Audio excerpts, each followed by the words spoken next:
is attracted to the wrong guy, or why a happily married couple stops having sex. An article in this week's New York Post decoded the laws of sexual attraction and featured our next guest, Associate Professor of Psychology at UCLA and an expert on sexual behavior, Dr. Martie Haselton. Welcome.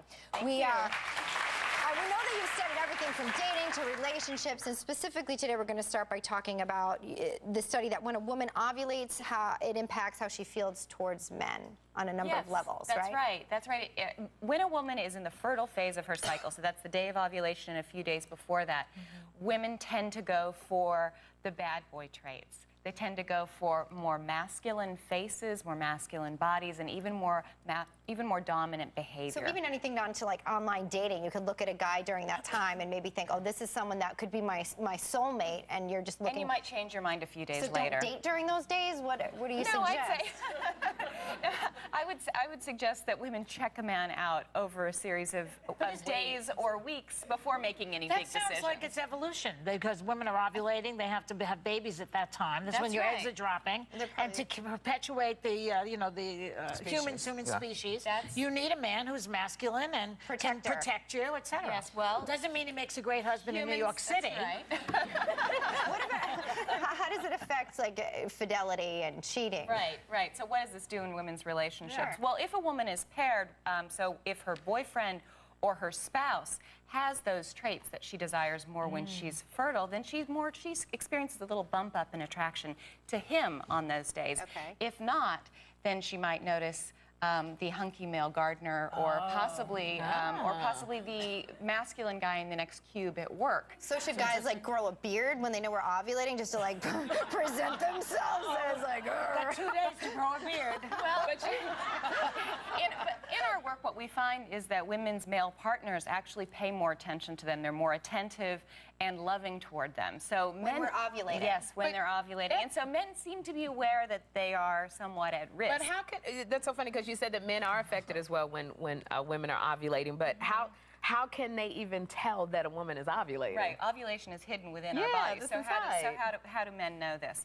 Well, we've actually, so there's one provocative study that I'll tell you about that demonstrates the general principle, which is that men's behaviors change depending on where women are in their cycle.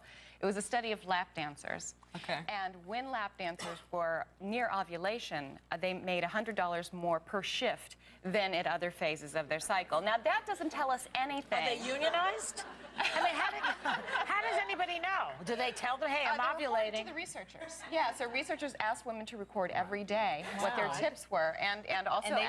So what did they say? But were they more into it because they were ovulating? That's right. This is the key question, and this is what actually research in my laboratory has sought to address. What is it about women that's changing that could cause a change in men? So why are men responding differently? Yeah. We find that women are more flirtatious when they're fertile. Their voices raise in pitch, so they become more feminine and therefore more attractive. Their body odors are even more attractive. To men. Interesting. Now, there, darling. Keep that arm down.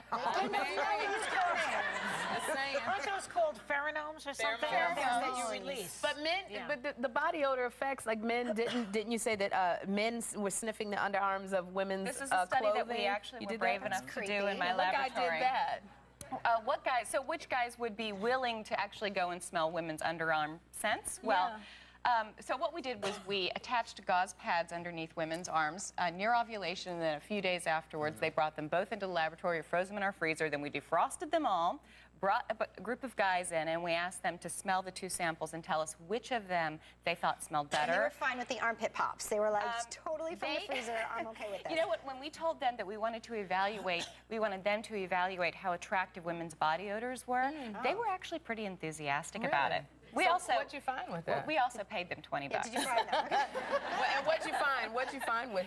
Well, we found that they chose the high fertility body odors as the ones that were more attractive, and they also told us that they smelled But who wants to sexier. marry a man who works for $20? These guys are losers. A woman who's only making $10 might be happy with a man who's making $20. That's initiative. He's actually working, I think, $20 an hour is a good We were one. talking about in Hot Topics about women becoming lesbians later in life. Right. Did you do any kind of research on that? Because we had different opinions on that. Right, I heard. I actually haven't done that research myself, but I know it well. Several of my colleagues study this. Okay.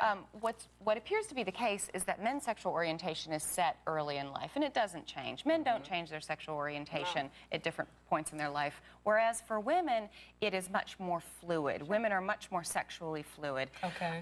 There are even sexual arousal studies. So you can show pornographic images of various sorts to men and to women, and from those, you basically can tell whether the guy is straight or gay, but from women's, you can't tell. You can't tell because women show genital arousal to all of the different kinds of combinations. So if you're saying that we fluctuate, does it mean that a woman could go through a phase? Fluctuate, just flow. Yeah. But does it mean that a woman could go through a phase of where she is attracted to a woman, but then later on she wants to? That doesn't mean that she's gay. That's right. It doesn't mean that she permanently switches. So she might go back. What about during ovulation then? Does a woman who then is a lesbian in a relationship then, does that affect her relationship as well in a negative way? That's a great question, and there's actually not enough research done on that. We would love to study that in my laboratory. Study, I feel. We want to thank you for coming. This is certainly interesting, as odd as the armpit study is. It apparently works. Thanks to Dr. Martie Haselton. We will be right back. It's great. That, I think, would actually...